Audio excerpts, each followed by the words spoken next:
Abrindo em suas Bíblias em Romanos, capítulo 8.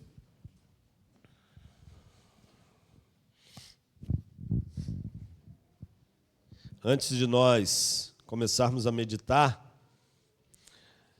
quero ler aqui um convite especial acerca da formatura do seminarista Eduardo Vieira, tá? No dia 30 de agosto, às 19 horas, no Teatro Maddox. É isso mesmo? Teatro Maddox, em Floresta, né? Vai acontecer a colação de grau do nosso irmão Eduardo Vieira, que foi seminarista dessa igreja e, ao longo de muito tempo, ajudou, inclusive foi membro fundador também, não é isso, irmão? Aqui dessa igreja. Ele se sentirá muito feliz pela companhia da igreja nesse tempo tão especial na sua vida. Amém?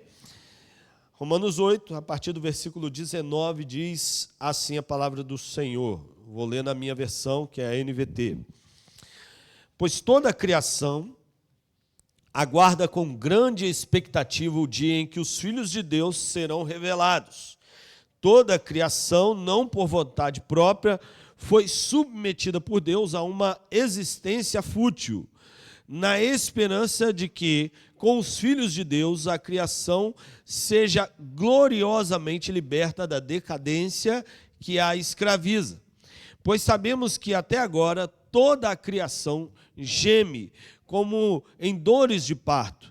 E nós, os que cremos, também gememos, embora tenhamos o Espírito em nós como antecipação da glória futura, pois aguardamos ansiosos pelo dia em que desfrutaremos nossos direitos de adoção, incluindo a redenção de nosso corpo. Amém?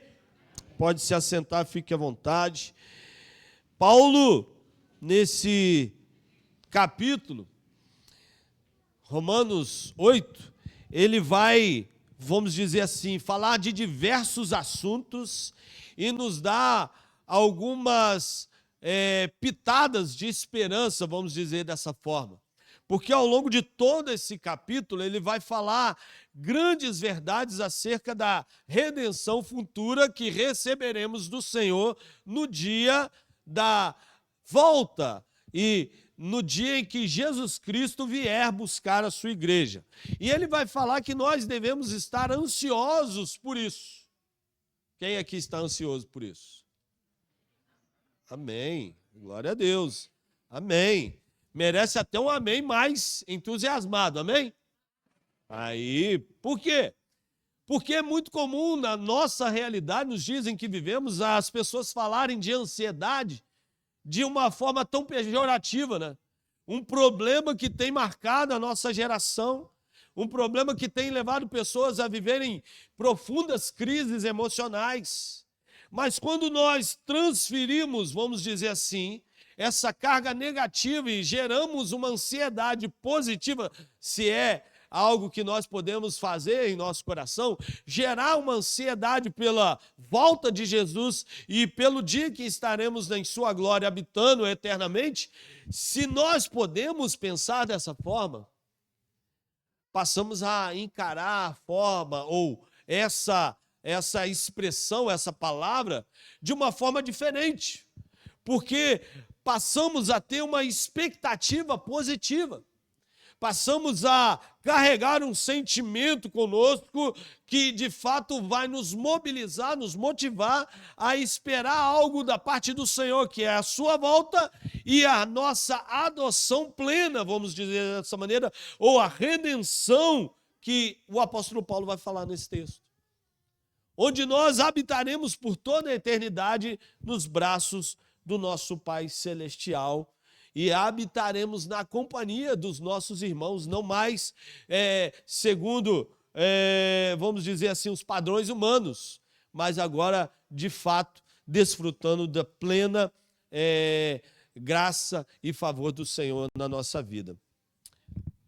Beatriz, você pode pegar o carregador aqui, que vocês me perdoem, está com um pouquinho de problema aqui, então para acompanhar, né? O sermão não está impresso, então a gente acompanha aqui no PC. Então, amados, esse texto, Paulo vai falar no capítulo inteiro sobre essas questões, sobre o privilégio que temos de, uma vez que temos a nossa vida conduzida e direcionada pelo Espírito Santo, o privilégio que temos de entender que as nossas lutas, provações, trabalham juntamente para o bem daqueles que amam a Deus. Romanos capítulo 8, 28. Eu acredito que a maioria aqui conhece esse texto. Pode ligar aqui. Acredito que a maioria conhece esse verso, o versículo 28. Romanos capítulo 8 é, de fato, um texto muito profundo, muito profundo. E nesses versos, de forma bem profunda, Paulo vai falar sobre uma expectativa que existe no coração da humanidade ou da criação. Ele vai falar que a criação aguarda ansiosamente a manifestação dos filhos de Deus. Ela vai usar uma expressão que eu acho muito interessante. Ele vai falar da expectativa. Expectativa é algo que todos nós temos ao longo da nossa vida. Não é verdade? Ou não é assim? Expectativa é uma expressão muito usada nos nossos dias. Tem até música secular, que eu acredito que ninguém aqui ouve esse tipo de música, né? Glória a Deus, né? Mas tem música aí fora que fala sobre expectativa. E a verdade é que nós carregamos uma expectativa conosco em diversas esferas da nossa vida. Na vida familiar, você carrega expectativas em relação ao seu cônjuge, não é assim? Espera que o seu marido ou que a sua esposa atenda a algumas dessas expectativas, alguns desses anseios, algumas dessas vontades ou ideais que você traz consigo. Quando a gente vai falar sobre a vida profissional, nós temos algumas expectativas em relação à nossa vida profissional, não é verdade? Você trabalha esperando o quê?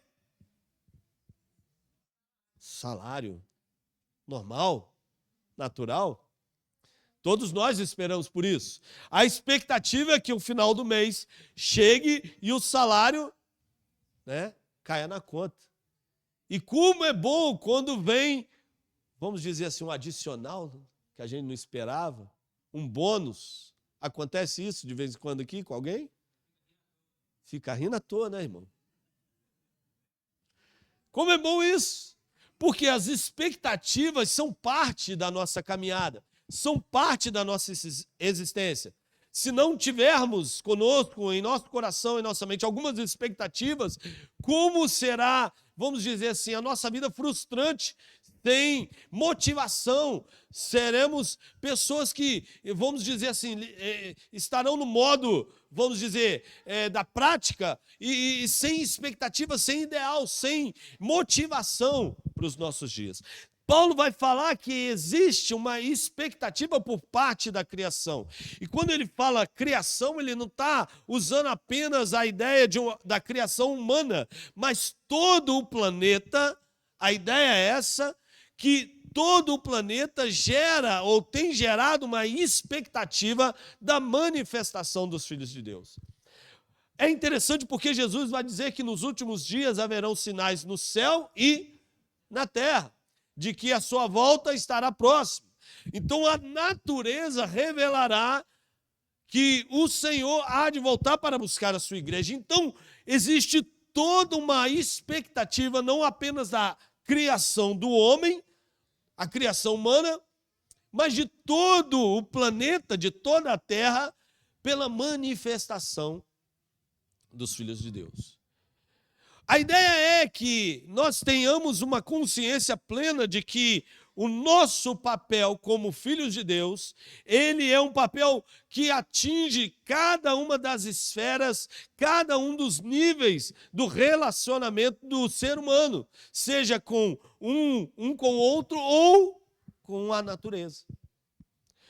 Nós, como filhos de Deus, temos uma responsabilidade gigantesca. Agora, existe da parte dos homens e mulheres do nosso tempo, que ainda não tiveram um encontro com Jesus. Existe por parte da natureza um desejo, uma expectativa que os filhos de Deus se manifestem, mas existe também por parte do próprio Deus que nós possamos viver esse evangelho de maneira plena. Só que, às vezes, para que esse evangelho seja, de fato, uma verdade na nossa vida diária, que seja algo que venha conduzir os nossos passos e, de fato, mudar a nossa maneira de ser, de agir, de se relacionar com o outro, para que esse evangelho venha transformar a nossa vida diária, essa expectativa seja atendida por todos, nós precisamos entender que algumas expectativas que a gente carrega conosco precisam ser mudadas, né? Precisam ser transformadas. Porque às vezes a gente já chega para Deus com algumas expectativas que não são muito legítimas, não é verdade? Ou não é assim? Ou não é assim, gente? Às vezes a gente se chega com Deus, ou para Deus, esperando que Ele, de alguma maneira, venha suprir as nossas necessidades e responder aos nossos anseios materiais. Não é assim? A minha expectativa, eu não estou muito bem, eu não estou numa condição muito agradável financeiramente, eu não estou vivendo os meus melhores dias, então eu vou buscar a Deus, porque a minha expectativa é que Ele resolva os meus problemas. Expectativas erradas em relação a Deus, que nos chama a viver uma vida plena. Mas uma outra forma que muitas vezes alguns enxergam como uma expectativa legítima, e que nem sempre é que Jesus ou Deus, ao nos aproximarmos dele, irá, vamos dizer assim, de uma forma ou de outra, mudar toda a nossa maneira de agir e de pensar. Ele vai nos dar ferramentas para isso, é verdade. O Espírito Santo irá mostrar para nós as áreas que precisam ser lapidadas. Mas quem vai ter que dizer não à própria carne será você, será eu, seremos cada um de nós. Então, expectativas erradas muitas vezes nos levarão à frustração e nos impedirão de verdadeiramente revelar o poder, a graça, o favor do Senhor no meio da nossa geração. Nos impedirão de levar a preciosa semente àqueles que necessitam e compartilhar desse evangelho transformador. Por isso é tão importante as expectativas certas, né? Para que possamos viver de forma plena o evangelho do Senhor. Expectativas certas nos, vamos dizer assim, momentos certos e da maneira correta. Porque não vale a boa intenção, vale a boa ação. Amém? A boa intenção às vezes é importante, mas a boa ação, a maneira certa de agir e de pensar, é o que vai determinar o local ou a forma como viveremos, o local onde chegaremos em nossa vida, em nosso relacionamento com o Senhor. Esse texto nos chama a essa responsabilidade. Paulo ele vai falar que existe toda essa expectativa, todo esse anseio, toda a criação, não por vontade própria, foi submetida por Deus a uma existência inútil. A criação foi submetida em função do pecado do homem a essa existência inútil, sem muita, vamos dizer assim, relação de produtividade de fato, sem muito propósito. A natureza, vamos dizer assim, não humana, mas a natureza que nós desfrutamos e de todas as formas dependemos dela, ela serve de ferramenta para a nossa vida no que diz respeito à agricultura, natureza que nós nos relacionamos, e aqui vocês, vamos dizer assim, sabem muito bem que boa parte do sustento que cada um retira para si e para sua casa vem da natureza. A natureza hoje serve-nos, mas o ideal era, desde o princípio, que o homem se relacionasse de forma equilibrada com tudo isso. Mas por quê? Paulo vai falar nesse texto que ela foi reduzida a uma existência inútil. E o pecado, quando participa da nossa caminhada, nos torna, por vezes, inúteis espiritualmente. Porque é isso que ele faz, nos tira do propósito, nos tira desse objetivo essencial que o Senhor estabeleceu para nós. Por isso é tão importante que as nossas expectativas em relação ao Senhor sejam, de fato, as expectativas adequadas e corretas, para que possamos nos colocar à sua disposição para servi-lo de forma correta e de forma excelente. Se você acompanhar comigo no versículo 21 e 22, Paulo vai dizer algo muito interessante. Na esperança de que com os filhos de Deus, a criação seja gloriosamente liberta da decadência que a escraviza. Pois sabemos que até agora toda a criação geme como em dores de parto. Toda a criação geme como em dores de parto. Geme em função de toda a dor, de todo o sofrimento, de toda a vida vazia e de todo o problema que nos foi gerado em função do pecado.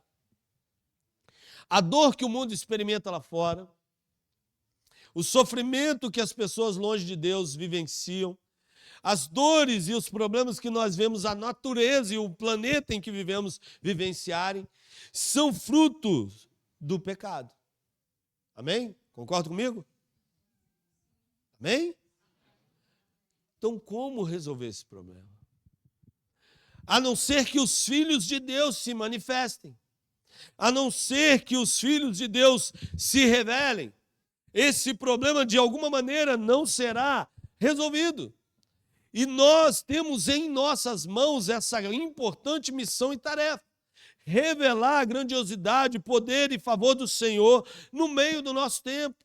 Revelarmos esse propósito especial que Ele estabeleceu para cada homem e mulher, que por vezes perdido caminha sem entender esse plano de Deus.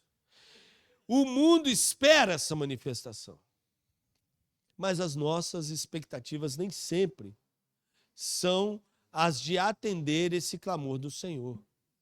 Às vezes, as nossas expectativas não são as legítimas e corretas que o Senhor espera de nós. E é importante a gente falar de expectativas, porque expectativas são o que nos motivarão, são o que nos motivarão a viver essa vida plena e cheia do Espírito Santo de Deus. Abra comigo sua Bíblia em Mateus capítulo 16. Por favor.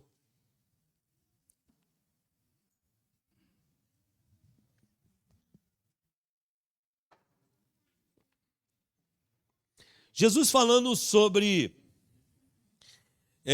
o discipulado, ele vai falar algo muito interessante. João 16, 26. Mateus.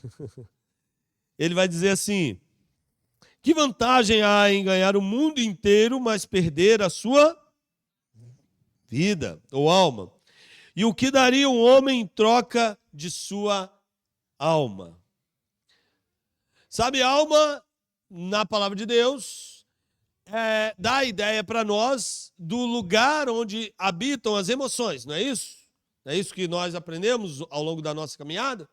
Então, se de alguma forma nós esperamos ter uma vida plena, uma vida satisfeita, uma vida verdadeiramente cheia da presença de Deus, precisamos permitir que a nossa alma, as nossas emoções sejam direcionadas e controladas pelo Espírito. Mas para que isso aconteça, Jesus está falando algo muito importante. Que precisamos dar prioridades a verdadeiramente obter aquilo que trará plenitude ao nosso coração. Porque a gente pode ganhar tudo e, no entanto, perder a vida, a alma, a satisfação, o contentamento, a alegria, o prazer em nos relacionar com as pessoas e com o próprio Deus. Porque as nossas expectativas não são as legítimas, não são as corretas. É importante entendermos que a nossa expectativa precisa estar no Senhor. E porque muitas pessoas colocam a sua expectativa em coisas, em pessoas, em situações, muitos têm se frustrado na caminhada com Deus. Não é verdade? Quantas pessoas vocês conhecem que começaram bem na caminhada, mas abandonaram o Senhor ao longo do tempo porque se frustraram com coisas e pessoas? Quantos vocês conhecem? Todo mundo aqui conhece alguém assim, não é? Pelo menos uma pessoa. Pelo menos uma pessoa. Porque expectativas erradas. Jesus não prometeu perfeição em relação às pessoas. Ele disse: se alguém quiser ir até ele, tome a sua cruz e sigam. E às vezes a cruz é entender que pessoas vão falhar conosco. Ele não prometeu que as pessoas seriam perfeitas. Ele, sim, é perfeito. Amém? É importante a gente entender isso. Até porque nós temos o desafio de olhar para Jesus e não olhar para as pessoas. A nossa expectativa é a redenção que será dada por Jesus, não por homens. É muito importante nós entendermos isso, porque Jesus ele vai dizer que a gente pode ganhar muita coisa, perder a alma no meio do caminho. Expectativas certas, porque expectativas corretas nos levarão a entender que o Senhor também tem expectativas a nosso respeito. Lembram disso que eu falei anteriormente? Quais as expectativas de Deus em relação a cada um de nós? Provérbios 11, versículo 30, vai dizer algo muito interessante. O fruto do justo é árvore de vida. O sábio conquista pessoas. Em outras versões vai dizer que o sábio é aquele que conquista as pessoas, sábio é. O sábio leva pessoas a Jesus. O sábio leva pessoas a terem um encontro com o Senhor. E é importante a gente entender que a sabedoria aqui não é refletida ou não é revelada, de acordo com a palavra de Deus, pelas muitas, vamos dizer assim, muitas ordens e deveres que ao longo da nossa vida cristã nós fomos capazes de atender. A sabedoria aqui não é revelada pelo nosso profundo conhecimento acerca da nossa denominação. A sabedoria aqui não é revelada pelos muitos textos bíblicos que por vezes a gente carrega conosco. Tudo isso é importante e é expressão também de entendimento e sabedoria. Mas a sabedoria aqui é revelada pelo fato de levarmos pessoas a Jesus Cristo, a Deus. O fruto do justo é árvore de vida. As obras que, uma vez nós, a partir do encontro com Cristo, somos chamados a demonstrar, essas árvores ou essas obras são árvore de vida. São uma árvore, ou é uma árvore que produz frutos para a eternidade. E é muito importante entendermos isso. E a expectativa de Deus em relação a nós, sejamos capazes de produzir esses frutos. Acompanhe comigo em João capítulo 15, se você puder. Agora sim, João, né? João capítulo 15.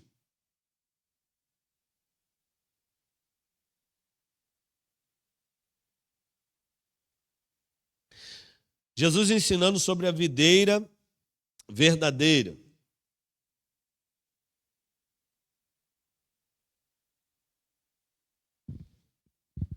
Amém?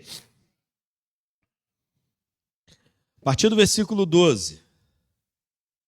Diz assim: e este é o meu mandamento, amem uns aos outros como eu amo vocês.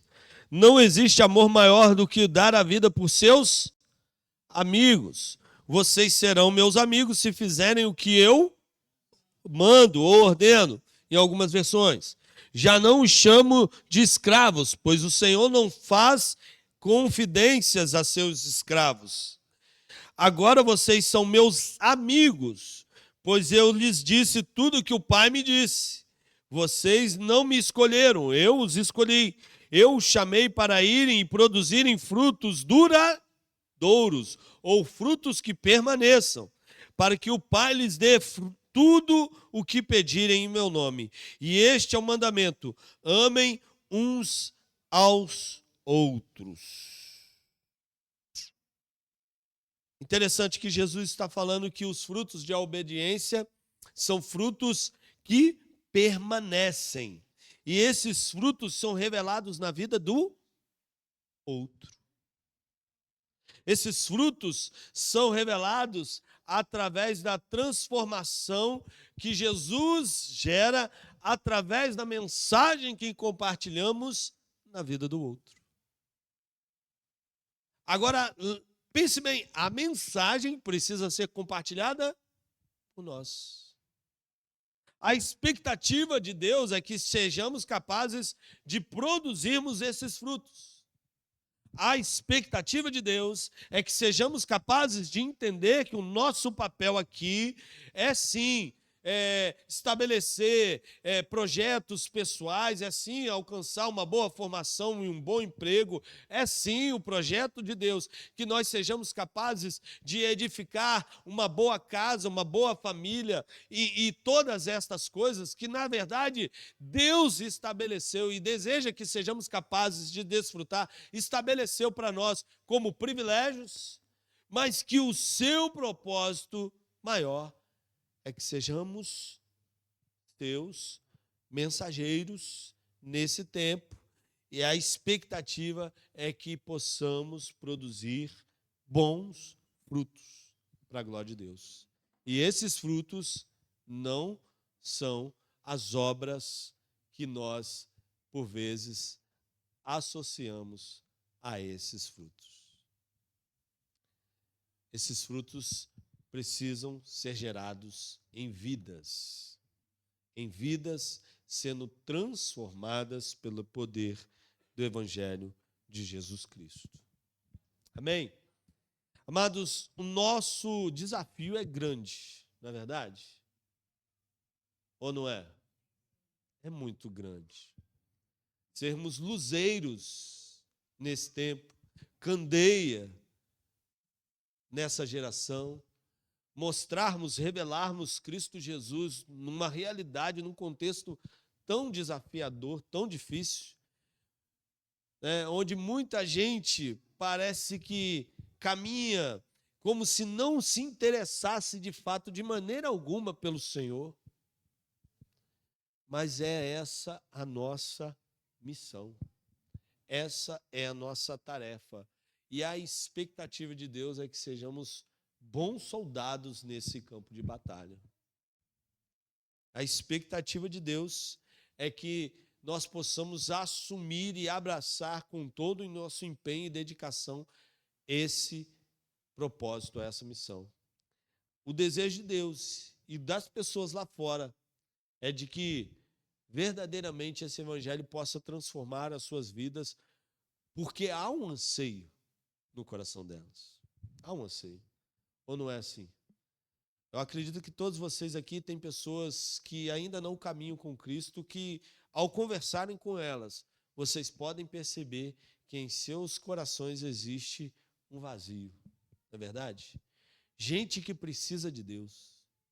Gente que se dedica a vícios para atender essas necessidades, gente que não consegue controlar as suas emoções porque o seu coração está distante de Deus, enfim, gente que precisa desse evangelho de Jesus e que está em nossas mãos a grandiosa missão e tarefa de atender essa expectativa. Amados, que nós sejamos de fato esses que compartilham esse evangelho de Jesus, porque nós temos uma missão, ganhar não apenas os nossos familiares, mas ganhar aqueles que estão ao nosso redor para Cristo Jesus. Esse é o desejo de Deus. Amém? E de que maneira nós temos respondido a esse chamado do Senhor para esse tempo? Por vezes eu tenho desafiado algumas das pessoas que eu tenho tido a oportunidade de conviver e, por vezes, onde prego, desafiado aqueles que têm ouvido a mensagem a, de fato, nos comprometermos com essa missão. Imagine você se cada um aqui ganhasse mais um para Jesus ainda esse ano, né?